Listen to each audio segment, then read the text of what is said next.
I taught at Franklin Local Community School, which I'll give you my spiel about the community, that title at some other point, but we are not a community school, it's in our title, but we still act a little bit like a community school population. So let's just say my students weren't always successful in the traditional classroom.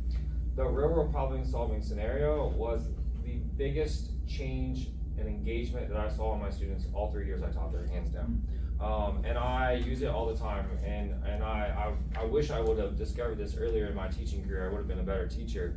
But all the problems that I thought I had in my classroom, attendance problems, behavior problems, were not really any of those things. They were all engagement problems. This scenario flipped that for them. So even my group of boys who sat in the back of the classroom were like, well, this is stupid. I don't care if they can hire someone or not. My group of boys went down to the t-shirt printer, designed a new t-shirt that they were going to take to their school visits that in order to solve their scenario. And so I saw this switch, and I'll say that, so my original thought was to do it for a week. And we were going to do it intensely for a week, and it was going to be, my partner came in on Monday. They were going to address or give them the scenario.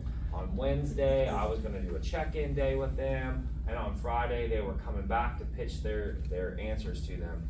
On Wednesday, I was texting my boss, my principal at the time, this is awful, I'm not going to have any products, no one's going to get a solution that's workable. And she's like, I'm gonna come up there and I'm gonna get on them. And then I was like, let's just give it 5 more minutes. Let's just see. And then I started hearing like, well, what about this? Well, what about that? And so I ended up calling my business partner and saying, I need more time. Like the kids are coming to me, they're like, hey, we need more time.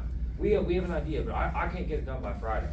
And so if I would have asked them to do that on a Punnett Square, it never would have happened, right? It never would have happened. And I love Punnett Squares, and I can teach them really well, I think, but it never would have happened. They never would ask me for more time to solve the Punnett Square, but they were interested in finding out to have more time to solve this scenario because it was real to them.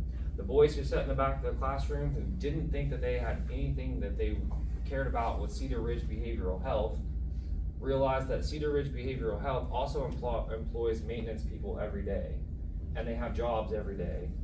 And my boys who sat in the back of the room could go work there and fix, the mowers that they were using to mow all their properties and all this stuff. It became applicable to them. So that would be my teacher version. My administrative version is like, I get to watch this, right? This is what happens when you have a teacher and a community partner and they're engaged, and this is the work that's happening. Jordan is awesome for our district and working with our teachers. Our teachers are excited about this program. Our middle school is super excited. Middle school and elementary are super excited about getting more engaged in this work. And as an administrator, I say, this is the work. This is where we get from status quo to something else. And so I'm super excited about that project.